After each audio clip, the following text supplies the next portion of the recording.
Welcome to the first of the concurrent sessions that will be running over the next 2 days.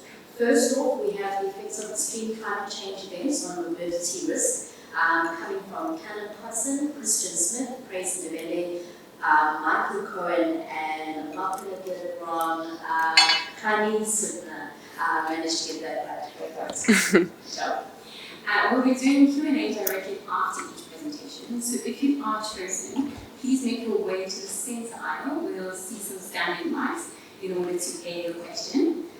If you are not called on to ask a question, please feel free to reach out to the speakers via the people function on the app. Speaking of the app, I hope you've downloaded it. We will be using the app for voting in some sessions, so if you haven't downloaded it, please do make a point of doing that. Take part in Beyond Connect and join the conversation. Keep an eye out for exciting sponsor and exhibitor competitions throughout the event. And if you have any questions, our on-site app help desk will be located at registration. So without further ado, we're going to hand over to the speakers. Thank you.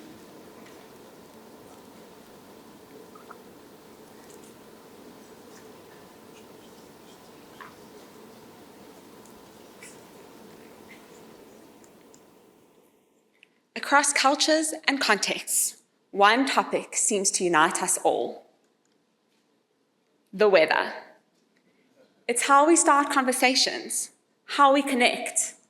But behind this everyday topic lies something much more profound. Weather and climate shape our lives in ways both subtle and profound. It's a lived reality, climate change, and no longer a distant concern, bringing more frequent heat waves, cold spells, storms, and floods. Healthcare too is universal, the system we depend on to preserve life. And as actuaries in a health insurer, we stand at the intersection of these two worlds. We have access to rich climate data sets, detailed healthcare utilization sets, covering millions of South Africans. This creates an extraordinary opportunity to explore rigorously and data-driven how climate and healthcare interact.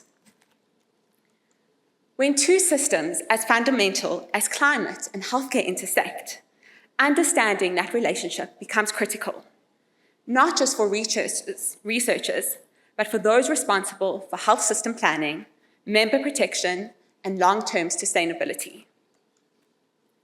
Around the world, studies have shown clear links between extreme weather and health outcomes.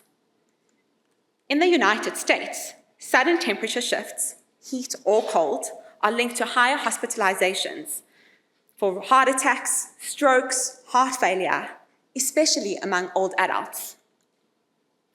Venturing across the Atlantic to the UK, cold spells increase GP consults for respiratory illnesses among the elderly, typically about 2 weeks later. Yet cardiovascular conditions show no strong link, reminding us that temperature affects different systems in distinct ways. Bringing an example from Asia, in South Korea, sharp drops in daily temperature correlate with high stroke onset, proving that even short-term fluctuations can seriously trigger health events. These patterns are clear globally, but what about here at home? While international research has advanced, South Africa remains largely unexplored, especially with the insured population. Today, that changes. We'll share findings from our study on extreme climate events and their impact on morbidity among South African medical scheme members. We'll examine how temperature extremes, hot and cold, affect hospitalizations, casualty visits, GP consults, and ambulance call-outs. We'll identify which conditions are most sensitive: cardiovascular, respiratory, nephrology, and how these effects differ by age, region, and vulnerability. And we'll explore timing, how long after an extreme event the healthcare impact emerges. Our journey today includes defining extreme temperature and healthcare events, exploring the data sets, national climate data combined with granular health claims, walking through our analytical framework, including advanced models that capture both immediate and lagged effects. Extending our work beyond temperature to another extreme event, the KZN national floods of 2022, and its disruption of healthcare utilization.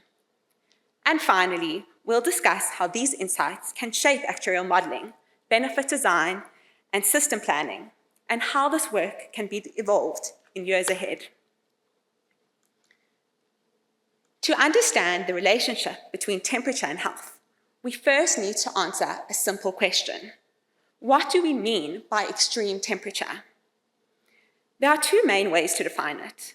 Absolute thresholds, so for example, days above 30 degrees for heat and say below 2 degrees for cold, or relative thresholds, extremes defined against a region's own temperature distribution, such as the 95th or 99th percentile. But here's the challenge. A single cutoff doesn't always work. Context matters, region, season, and even how accustomed people are to certain temperatures. Take this graph. Limpopo records the highest temperatures all year round compared to Gauteng or Western Cape. So a 30-day degree might be normal in Limpopo, but more extreme in Gauteng or Cape Town. Similarly, 10 degrees feels cool in June, but would be highly unusual in December. So that's why a percentile-based threshold often provides a more robust measure of extreme. Even then, the choice of percentile matters. So at the 95th percentile, we capture more data, but less severity. And at the 99th, fewer data points are captured, but there are more pronounced effects. And so it's not just about the threshold. Measuring either average, minimum, or maximum daily temperatures also make a difference. Each tells a different story about physiological and behavioral impacts. So in short, context matters, region, season, and metric all shape what we classify as extreme. Now that we've defined extremes, the next question becomes, how do they affect health? Think of this relationship as a spectrum, cold on one end, heat on the other, and relative risk of illness of healthcare rising along the y-axis. What we typically see, and what global research supports, is a U-shaped curve. On the left, extreme cold drives delayed health effects, cardiovascular, respiratory, and stroke-related morbidity. On the right, extreme heat triggers short-term spikes, emergency visits, hospitalizations, ambulance call-outs, often among more vulnerable groups, the elderly, those with chronic conditions, and people exposed to heat through work or environment. In both cases, extreme temperature increases healthcare utilization and can strain healthcare systems. So, the key question for our research is, does this pattern hold true for the South African insured population?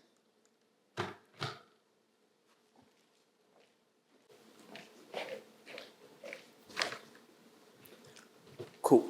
Now, building on this background, I'll now take us through the data set that we used for us to then study the effects of extreme climate events on the morbidity of a sample of medical scheme lives in South Africa. And for this, we have got two data sets, the first of these being climate data.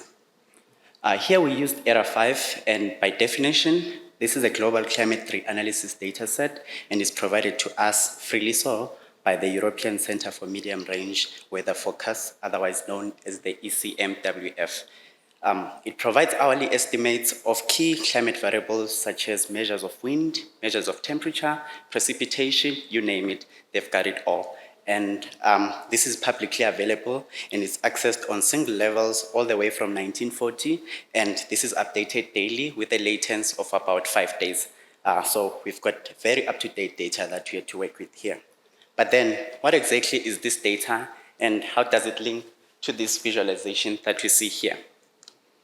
For our purposes, we looked at hourly temperature readings taken 2 meters above the ground, which reflects air temperature. So basically, this is what one would feel if they were to stand outside. Not outside this building, but outside, or not outside this room rather, but outside of the building. And this data is provided in a gridded form. You provide the longitude and the latitude coordinates, sort of mapping a square cell, And within those small cells, they do the averaging, and that provides the measure of interest average over that gridded cell. For our purposes, for us to be able to cover the entire South Africa, dividing the different provinces, we looked at a square grid cell of about 670 square kilometers. We then extracted these temperature readings over the 11-year period from 2014 all the way to 2024. And for this, we looked at 4 timestamps: 12 midnight, 6 a.m., 12 noon, and 6 p.m. And after testing with working with the minimum, the maximum, as well as with the averages, our analysis showed that the average was the best one to use, as we thought that this captured the conditions most effectively. So now that we've given context to the data, what we are seeing here, I'm not sure if others had already seen, but this is the 1 week over the convention last year from the 17th of November to the 23rd of November. And this is just the visualization of our climate data. And I think we can see, if you look closely, those are different small grid cells over which we pulled our data. And we can see the clear geographic and time variation. And it's key to highlight that, as Hani had already mentioned, that the variability by both time as well as location also informed this next data set that we pulled, the health data. Before we show our data, let's provide some context. As of the latest CMS report, there's just over 9 million different beneficiaries spread across 71 medical schemes in South Africa. And we can see, independent of the size of the province, there's different exposure in each of the provinces, such as Gauteng having the most people, and we can see the variation by different ages as well as genders. And of course, it's not feasible for us to have all these 9.13 million lives data in a granular sense for us to work with. But as others would say, in such a case, we do know a guy who's got some substantial data set that we could use. And yeah, we are so lucky. Who's that guy? So for our sample, we got this from Discovery Health. And as you can see here, the data is basically demographics information of our members, such as their different ages, conditions, locations, and the healthcare utilization data that's generated as they interact with the healthcare system in any shape or form. So, and we say here that this is a sample, and as we'll see shortly, although this is a sample, the data is very big. So, for our health data, we pulled this for each of the beneficiaries, and as we can see at the bottom of the screen, this covers about 40% of the insured private healthcare market. And as we did with the climate data, we pulled the data over the same period from 2014 to 2024. But key to note with the healthcare data, as you could imagine, we had to remove the COVID periods as well as public holidays, as those are the periods with known distortions of healthcare utilization pattern. We then aggregated this exposure as well as the healthcare utilization data at a daily provincial level, focusing on 2 key primary healthcare utilization metrics: healthcare visits, which we defined as an encounter with a healthcare provider on a single day, as well as in-hospital admissions. And as we saw from the introduction, literature review suggests that different conditions respond differently to different healthcare utilizations. And for us to be able then to allow for this granular analysis, we had to then separate our in-hospital and out-of-hospital visits as well as admissions into some pragmatic way. So for in-hospital and out-of-hospital visits, we use Discovery's episode grouper, otherwise known as DEGs. These, by definition, are the groupings of the individual claims into clinically meaningful episodes of care using diagnosis codes, referral patterns, and time-based rules. And for in-hospital admissions, we used a similar approach, but this time using major diagnostic categories, otherwise known as MDCs. These we defined as the grouping of admissions based on their principal diagnosis, drawing from DRGs, the diagnosis-related groupers, which classify cases according to a clinical similarity as well as expected resources. So we'll see examples of these shortly. And I'll just pause here just for us to appreciate the big numbers that we had to work with. Those are millions of people, millions of exposure, and yes, billions of different claim lines that we had to work with.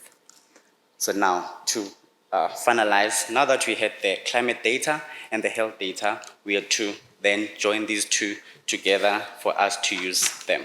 And how do we do that? So firstly, for each of the days and for each of the provinces, we put together the average temperature we got from the climate data, as well as the summary of our healthcare utilization. But as we saw that we need to do more than just look at these in aggregate, we had to split then the visits into the different DEGs, providing examples here for respiratory diseases as well as trauma-related diseases. And for admissions, we also split this into the different many MDCs, such as nephrology and skin-related admissions. Now that we have it here, and as you can see from the cells that we have, these are raw numbers, but we saw again from the CMS report that different provinces have got different exposures in there. So for us to try and avoid that, for example, provinces such as Gauteng distorting our analysis, we then had to incorporate the last data field, which is the exposure, into the mix. So now, instead of working with the raw numbers, we had to work with the visit rates and admission rates.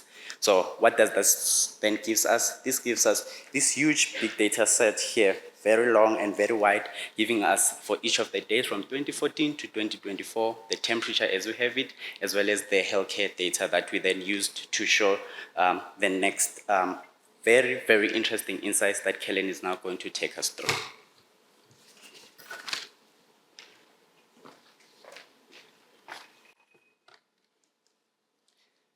Thanks, Braze. As we have shown, we successfully coalesced the worlds of climate and healthcare into a single dataset for analysis. Or have we? You see, both the climate and healthcare spaces are complex ecosystems, each shaped by countless compounding factors. To uncover the true effect of extreme climate events on healthcare utilization, you first need to strip away these layers and let the truth emerge.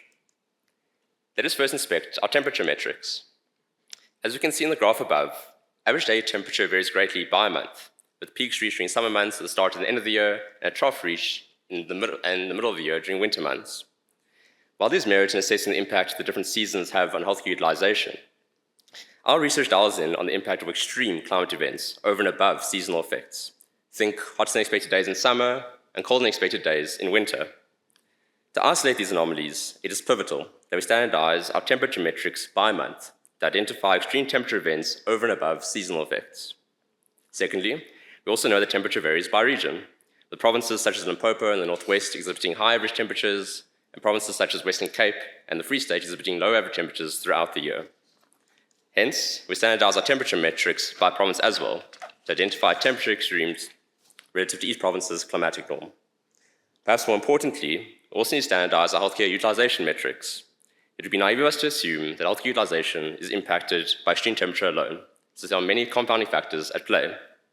Geographic region is one such factor, with disease burden of scheme membership and access to healthcare services varying greatly by province. Secondly, healthcare utilization also varies by month, due to seasonal effects as well as benefit limits being reached as the year progresses. And lastly, healthcare utilization varies by day of week. The graph below shows that healthcare utilization drops significantly on the weekend, while all of our hard-working doctors enjoy a well-deserved rest, an effect that has nothing to do with extreme temperature events. Once we are standardized by these factors, we can be more confident that movements in these metrics each day can be attributed to the temperature observed that day. Once we've grouped our temperature and health metrics by these appropriate factors, we standardize each daily observation by netting off the mean and scaling out by the standard deviation within each grouping to obtain the resulting Z-scores for that day. And lastly, these Z-scores are converted to percentiles for each metric, and we are finally in a position to assess the joint distribution between our temperature and healthcare metrics. And now, this is where the fun begins.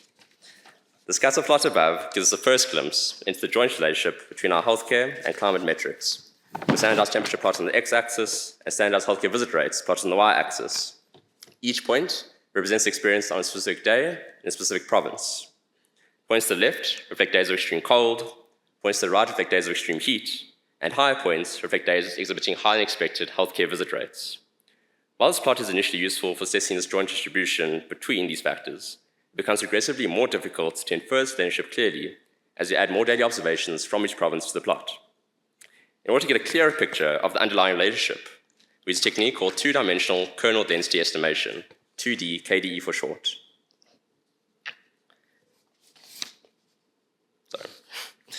This technique is essentially identical to a scatter plot, but instead smooths the plot to highlight areas where data points cluster otherwise known as areas of high density.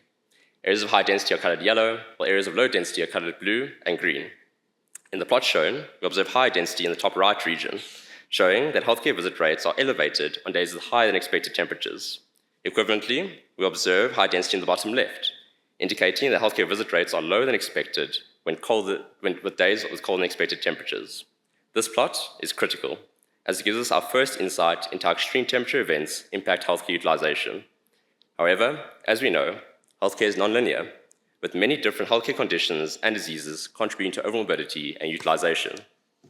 Often, temperature affects different healthcare conditions in opposite directions, and these contrasting underlying effects may cloud the signal observed at this overall visit picture above. Hence, we go a step further by reproducing our 2D KD plots for each respective conditions, with 5 conditions of interest plotted in the picture above. It is here we see the contrasting effect take shape.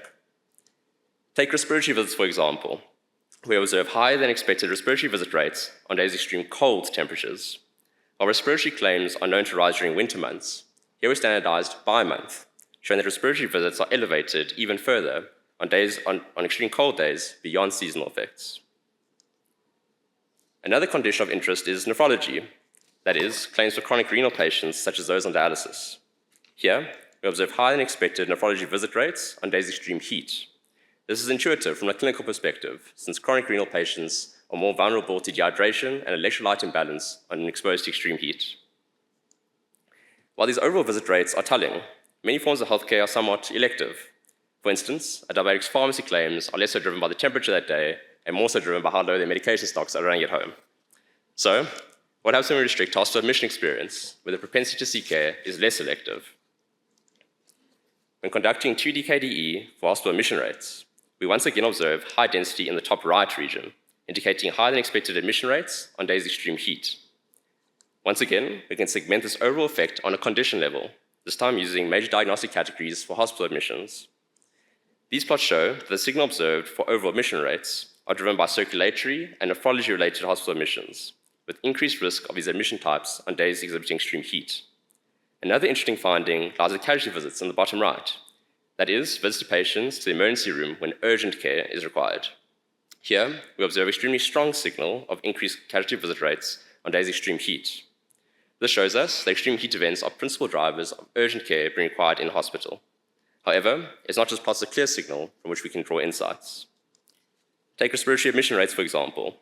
The density here is spread evenly for respiratory admission rates in hospital, suggesting little direct link with temperature. However, this contrasts the signal observed earlier when looking at respiratory visit rates across all settings of care, not just in hospital. This shows us that the increased respiratory visit rates on days of extreme cold temperatures are driven by out-of-hospital experience, such as pharmacy claims for medication and visits to primary care practitioners that target respiratory illnesses. It is clear that there are specific healthcare conditions that drive the overall impact of extreme temperature events on morbidity. But do these events impact us all in the same way? Think about it. Every person in this room, or for that matter, every person in the country, may experience different responses to extreme temperature events due to demographic factors alone. Let's revisit our original 2D KDE plot for overall healthcare visit rates. While we see the clear increase in visit rates on days of extreme heat, it is incredibly valuable to understand which underlying demographic cohorts are driving the signal. We investigated this hypothesis by reproducing our 2D KDE plots for each specific age band, ranging from lives age 0 all the way to lives aged above 81. While we observed limited signal for lives aged below 40 and lives aged above 81, upon close inspection, we uncovered some hidden gems. Our focus turned straight to lives aged 41 to 60 and lives aged 61 to 80. We observed significantly strong signal of increased healthcare visit rates that are exhibiting extreme heat, which is in complete alignment with our population level plot. This shows us that older age cohorts represent vulnerable segments of the population to extremely high temperature, an insight that could prove critical when deciding where to focus resources in preparation for an extreme temperature event. Similarly, we produced corresponding 2D KD plots for hospital admission rates split by age. In contrast, here we observe that the population level increase in admission rate on days of extreme heat filters down to every single age band, rather than being driven by a specific demographic cohort. This shows us that when it comes to less elective forms of healthcare, no one is immune to the effects of extreme temperature events. But there is a catch. Everything we have shown you thus far relates to the effect of an extreme temperature event on the day of that event. Yet, we know that illnesses take time to manifest. we now pose the question as to whether there could be a lagged effect, a delayed response to extreme weather. Let's show you what we mean. We revisit this plot showing the relationship between temperature and respiratory emission rates in hospital, where the even spread of density led to the initial conclusion that there was little signal between these variables. But what this plot shows us is the relationship between these variables on the same day, otherwise known as lag zero. What this plot does not show us is the effect that extreme temperature has on respiratory emission rates in the days that follow the extreme temperature event. What if an extreme cold day today leads to increased respiratory emission risk 1, 2, 3, 4, or even more days down the line? Let's make this more practical through means of an example in our data. Here, we show the daily temperature and visit rate observations from the Eastern Cape in January 2014. Comparing observations in the same row would simply reveal the relationship between these variables on the same day, otherwise known as lag zero. However, shifting our healthcare visits data diagonally allows us to compare the relationship between temperature today and healthcare visit rates tomorrow at lag 1. And similarly, we can repeat the shift iteratively over subsequent days to test the relationship over any lag of our choice. Now, the next intuitive step would be to reproduce our lovely 2DKD plots over each of these lags. However, having to do this over every condition and for every lag would leave us traversing over 1,000 such plots, making inference practically impossible. We need to be smarter, we need to be more generalizable. What we truly need is a model, which leads us to the next chapter of our paper, where a two-stage analysis brings this lagged effect to life.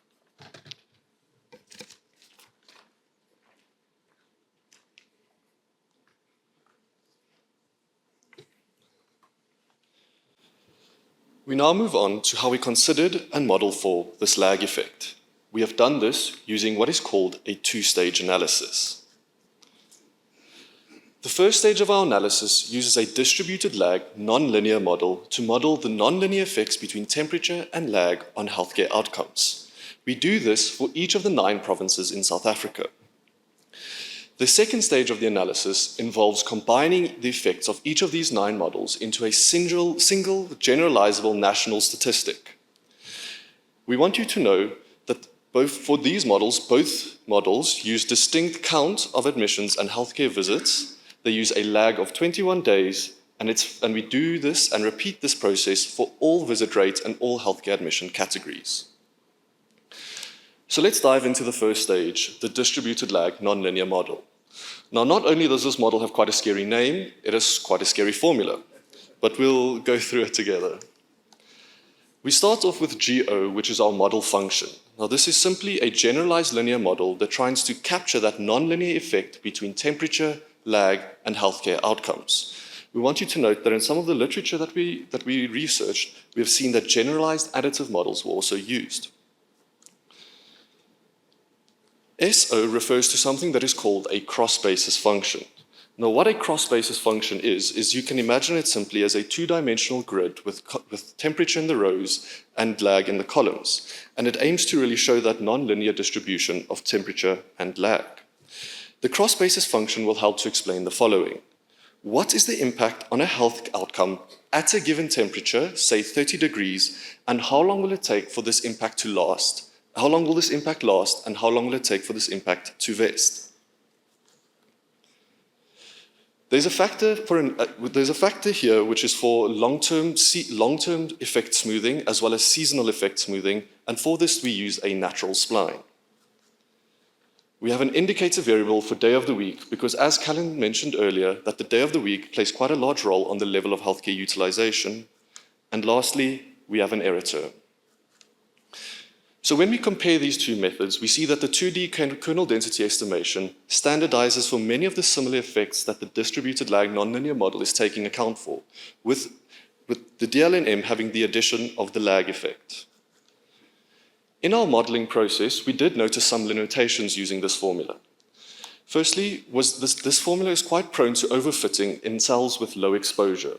As you can imagine, it's quite difficult to model the effect of extreme heat on a transplant admission 3 days after it occurs in the Northern Cape. So what we've done is we've added smoothing functions to our cross-basis function for both temperature and lag effects. Secondly, we found that spline selection can have quite a big impact on the outputs of the model as well as the model fit.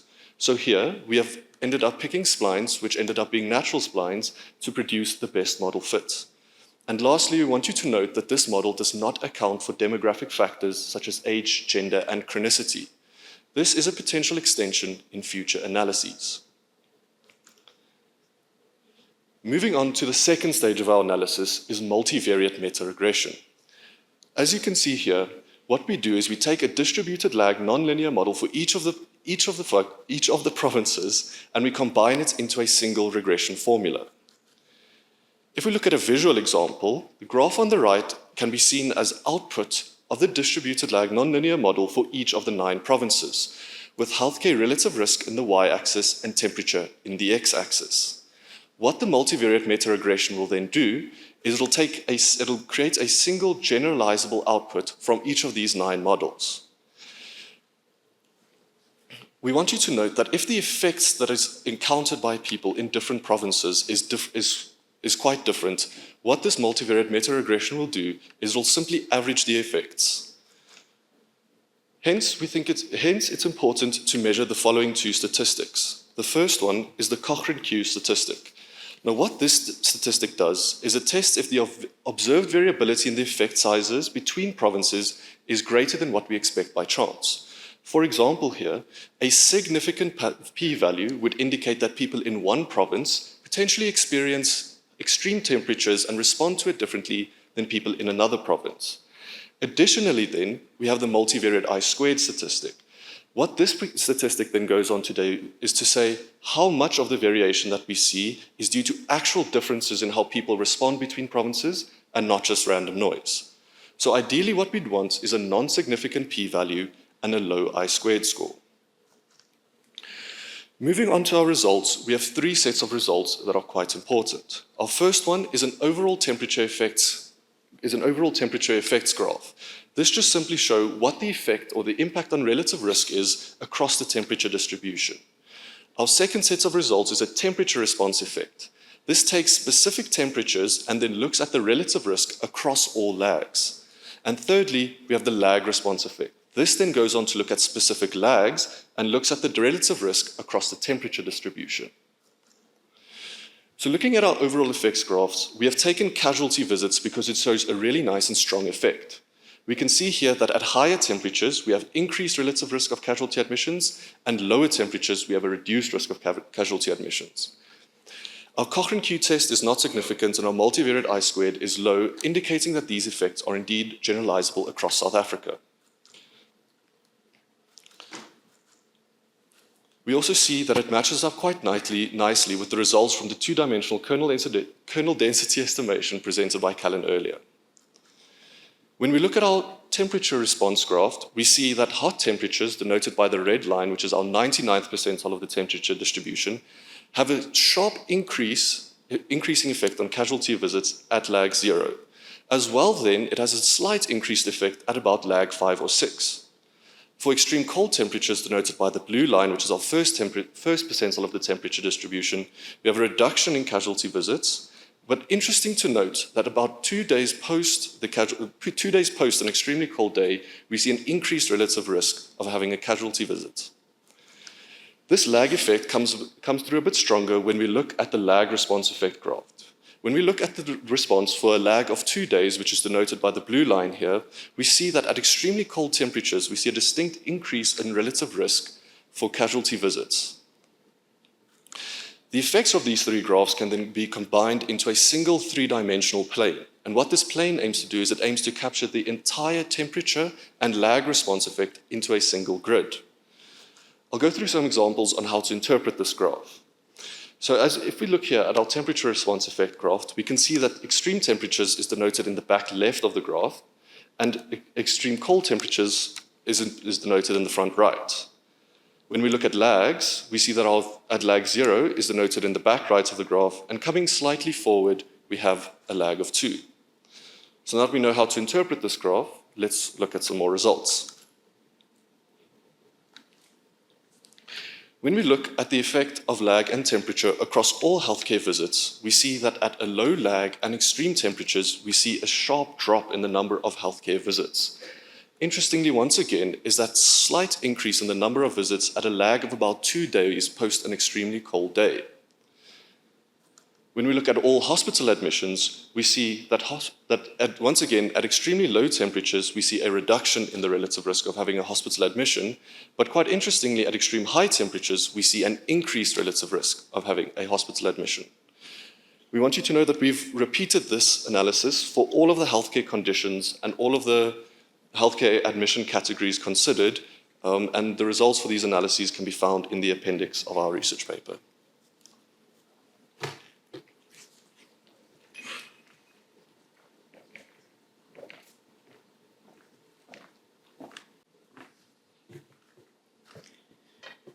Having explored the effects of extreme temperature events on morbidity, we now shift focus to another type of climate extreme event, floods.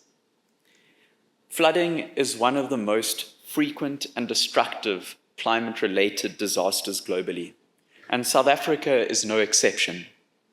The April 2022 floods in KwaZulu-Natal stand out as one of the most devastating natural disasters in the province's history, with severe damage to infrastructure, loss of life, and widespread displacement.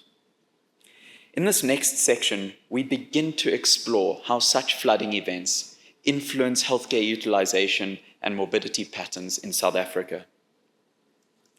As Praise discussed, our analysis combines two key data sources. First, for the flood analysis, we used precipitation data measured hourly from the Era 5 land reanalysis dataset. This provides detailed rainfall data across the KZN province. Second, we look at the healthcare utilization data, which covers medical scheme lives situated in KwaZulu-Natal. It covers their daily admission rates and daily healthcare visit rates.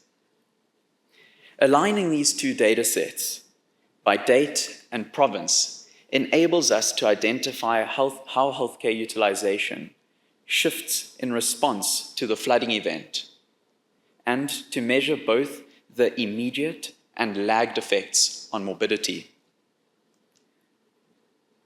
This figure shows how rainfall intensity, shown in green, relates to healthcare utilization, with visit rates in blue and admission rates in purple.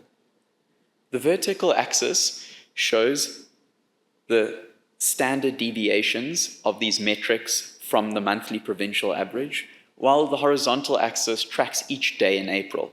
The shaded red area marks the period of the flood, with peak rainfall occurring on the 11th of April and the flood period ensuing.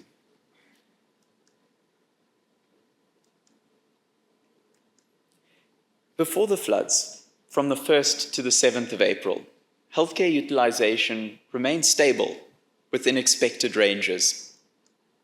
But then during the floods, between the 8th and the 21st of April, rainfall intensity reached extremely high levels, exceeding 4 standard deviations above the provincial monthly average. Visit rates fell by more than 4 standard deviations below the norm, and admission rates dropped by more than 3. The lowest utilization occurred on the day after the peak rainfall, showing a distinct lagged effect, potentially tied to the impediments to accessing care and disruptions to the healthcare system. In the days that followed, from the 22nd to the 30th of April, we observed a partial recovery. Visit rates rebounded above expected levels, suggesting deferred demand once conditions stabilized, while admission rates recovered a little bit more slowly, pointing to lingering disruptions and possible barriers to inpatient care. This initial analysis looks at overall healthcare utilization for KwaZulu-Natal and shows clear disruptions to access and utilization around the dates of the extreme rainfall and the flooding period. While the findings here highlight the sensitivity of healthcare systems to extreme rainfall, further work is needed to explore which conditions, which populations are most affected, which would be an important next step in providing a fuller understanding of flooding-related morbidity in South Africa.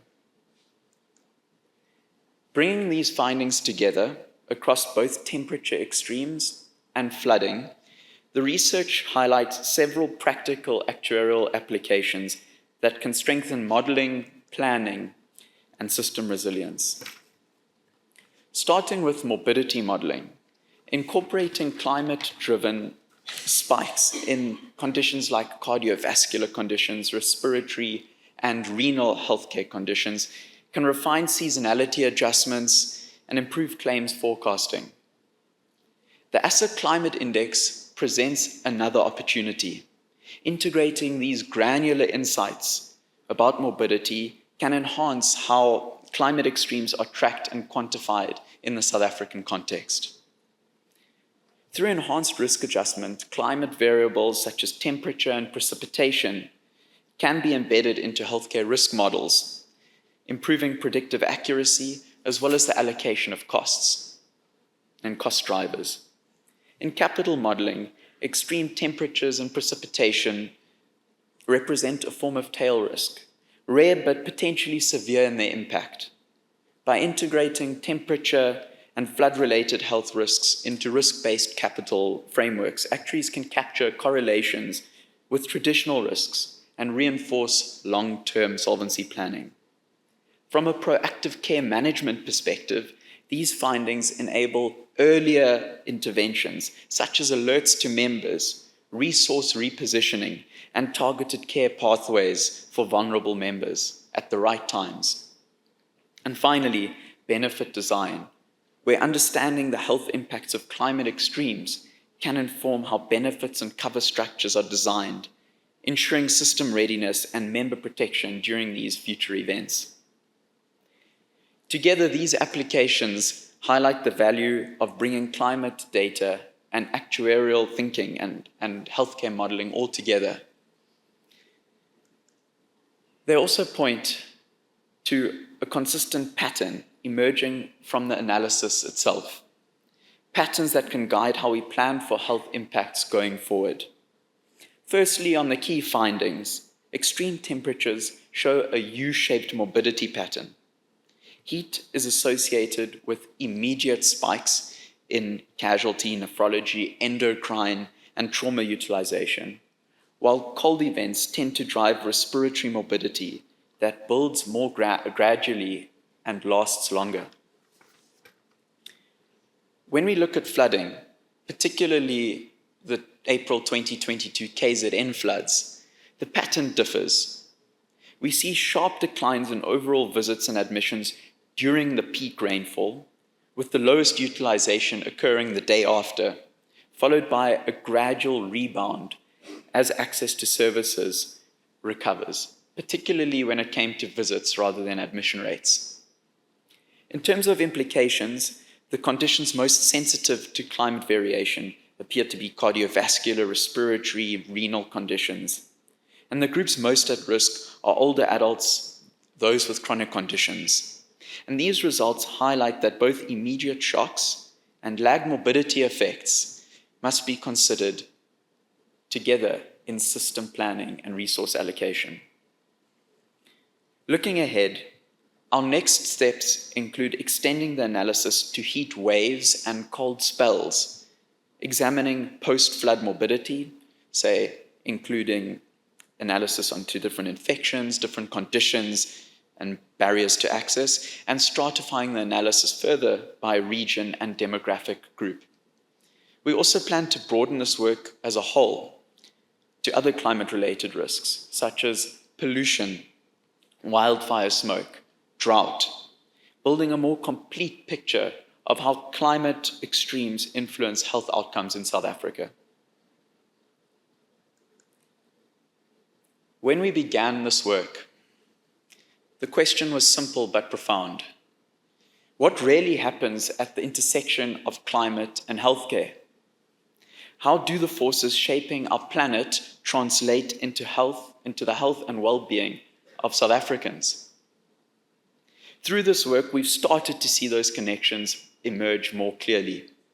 Using data from our own healthcare system, we're beginning to understand how the effects of climate are already shaping the well-being of South Africans.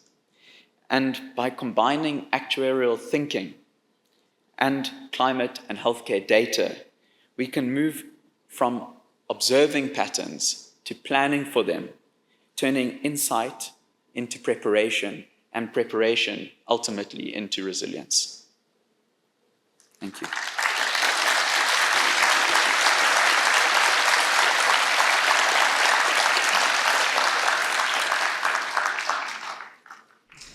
Thank you so much for that presentation. We're going to open the floor for questions. If I can just see by show of hands any questions.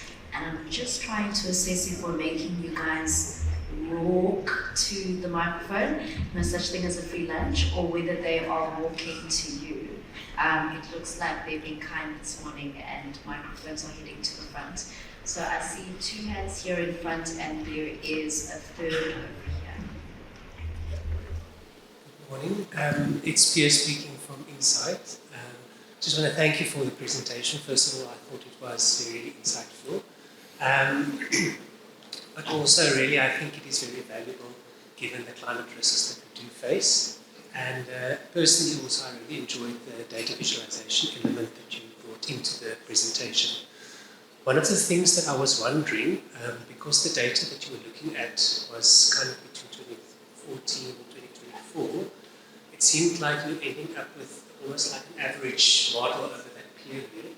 And I was wondering what the longer-term climate change effects might indicate. So, for example, if you split that period into 2 halves, can you see an increase in trend for certain things?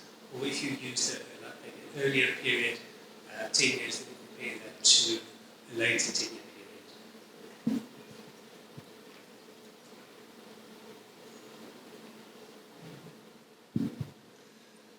Thank you so much for your question. So the period that we selected was very much based around data availability. So as mentioned, the climate data is available from 1940 onwards, but we wanted to ensure that we had granular healthcare data at a daily level. So we took it back for the last 10 years because it's a nice round number.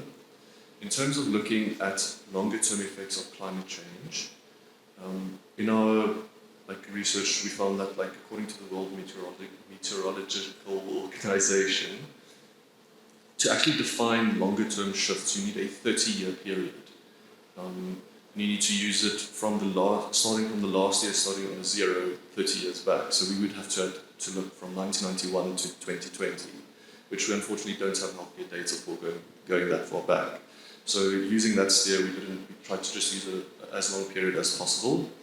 And then in terms of the potential change in temperature over time, we hope that our effects, such as the spline function we used in our distributed lag nonlinear model, will account for those longer term trends when in the modeling of the outputs. Well, good. I think there was a question here in front, and after that, Mr. will go to the gentleman in front. Yeah, thank you very much. Fantastic presentation, and I agree on the data visualization. My question is regards to the statement and the conclusions with the health occurrences being U-shaped. When looking at the 2D KDEs and the relative risks, that looked quite linear to me, and from low occurrences when there's low temperatures to more frequent occurrences when there's higher temperatures. Where does the conclusion that it's also U-shaped come from? So my colleagues can elaborate on this further, but yes, on the day of the cold event, we did observe some reduction in utilization on that day, but then subsequent to that, as a result of that cold period, there was that lagged increased relative risk. So just in general terms, we did observe that, but not at that 0 lag point. Yeah, and maybe to add on that, first of all, thanks for the comment on the visualizations. We worked very hard on them, and we also like plotting them, so I really appreciate that. But yeah, in terms of your point, I think, as you say, the overall visit rate, we don't see that U-shaped relationship is more linear, specifically in the extremes, as well as some high density in the middle. I think from the U-shaped relationship, what we're concluding there is on a condition level. The healthcare, as you said, if you break it down into many different conditions, for some conditions you see that spike on hot days, some other conditions such as respiratory spike on cold days. So maybe not at the overall level we see that U shape, but on a condition level is what we're trying to aim at there.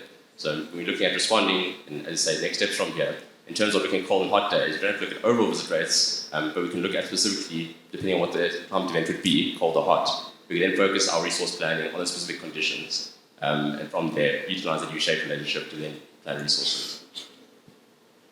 Thank you. Hi everyone. First, thanks so much for the amazing presentation. So your data span 2014 to 2024, and I just wanted to ask if you considered, well, you did allude to it earlier, but did you consider standardizing for effects of regular but rare occurrences like El Nino or La Nina on the coastal provinces or the overall South African experience as well, and what were the kind of findings that you might have seen if you did consider that? Maybe I can start, with the data, more so with the precipitation data. So we pulled it, I think, first across the whole period and across more for KZN, because that's when we knew that the 2022 was something for us to look into.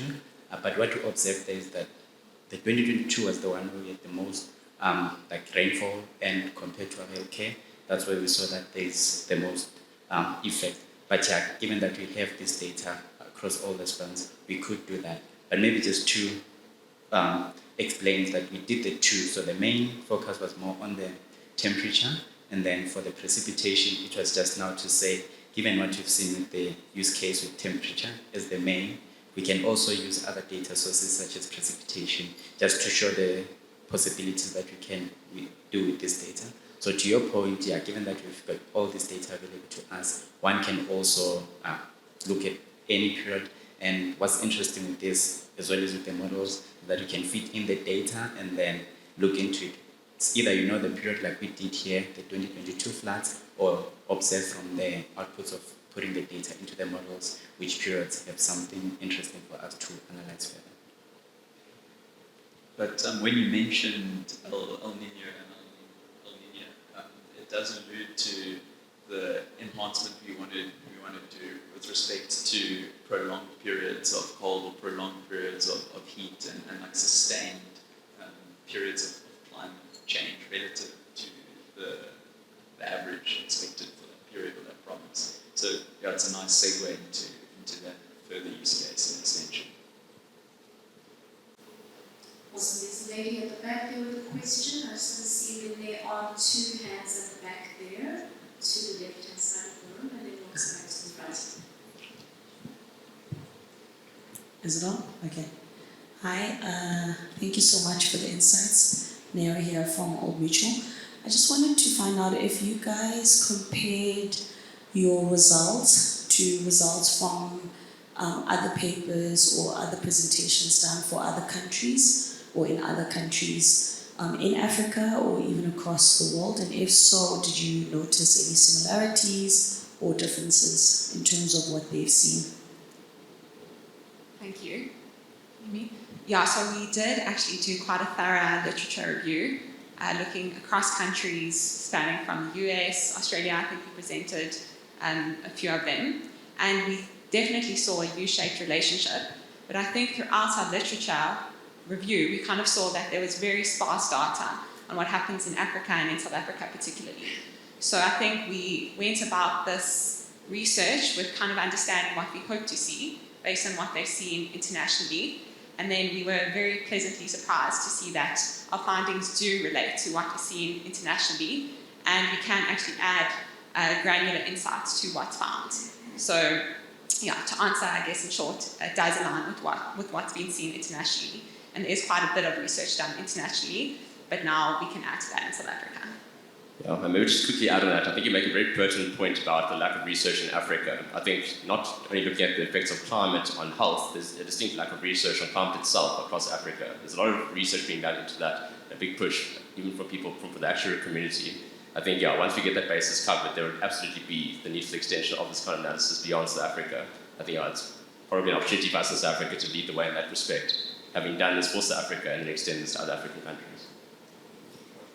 Also, given time, we're going to take those last two questions there at the back. If I can ask you both to ask your question right after each other, and then the students will answer both. Peter Carswell from Old Mutual. First of all, just want to congratulate you guys on a paper which I think is definitely in contention for one of the awards and a fantastic presentation. Question which I've got for you, just in terms of the two models that you've used. So in the kernel density estimator, you were normalizing your temperature scores, okay? And if I think about what is a plus, in absolute terms, a +5 mean, if it's supposed to be a cold winter's day and it's supposed to be an average of 10, but we get a nice temperate 15, that feels great. If it's supposed to be 30 and we get 35, problematic. It seems that in the second model you were dealing more with absolute values, and so you wouldn't have that problem coming through. Just want to make sure I'm understanding that, and does it invalidate any of the things that were seen with the kernel density estimated graphs? And if you were to remove that out, might you actually get an even more pronounced effect? Okay, cool. I'll take the KD part and Chris will take the DLNM part. But yeah, I think, first of all, thanks for the question. It's a very important point you mentioned. Definitely a methodological choice we considered very carefully when we started this analysis. We did have that argument, for example, if you're looking in the Western Cape, let's say in a winter month and we see a temperature of 20 degrees, that might actually be very extreme for winter, but is it actually really extreme in terms of actually driving a spike in health utilization? According to how we standardize data, that would be. There are definitely arguments for both, but one of our arguments was we also want to look at the swing in temperatures, so relative to what would be a normal temperature at a time. For example, if you look at the back end of summer, let's say the end of summer, like let's say winter, March, we start seeing that drop in temperature during that month, and that would be the big swing. And anecdotally, when we look at health utilization, that would be the big swing you start seeing in terms of spikes in utilization. Hence, such reasoning for standardizing by month in that respect. But yeah, I mean, Chris will chat about DL and M, but there's definitely the scope to look at absolute temperatures and other standardization methodologies which we can explore. Can I do mine or not? I was supposed to do mine, I think, at the same time. Yeah. Okay, it's a quick one, more philosophical. Temba Gamedze. I don't know if I missed something, but I'm intrigued about the prolonged period of heat or cold. And the reason is that a lot of people, you have this conversation about, climate change is going to destroy human beings. Great. But it's not that, it's not actually that end point, which is the problem. You'll actually not want to live in the years before that. So the issue of mental health, the impact of mental health, of prolonged periods of heat and so on and so forth. Maybe that is something worth looking at. I'm not sure if you've done it already. Thanks. So in our analysis, we looked at specific days. It's just purely because it's quite difficult to define the start and end points of an extreme period of extreme heat or extreme cold. Our analysis does extend to mental health admissions and mental health visit rates. We didn't see anything particularly strong in our data, but there was a research paper done in Germany on the impact of extreme cold spells on like helpline visits or helpline calls for mental health, and they found that there was a distinct increase in the number of mental health calls, or like people reaching out for mental health help in periods of prolonged cold. Thank you very much for those questions, and thanks again to our speakers. That is the end of the session. Please note that we now have a 15-minute transfer time for those of you who wish to move to another room. Obviously, if you want to stay, that's fine. Please wait for the doors to be open before entering the session room, just to allow the previous session to wrap up. Thank you very much.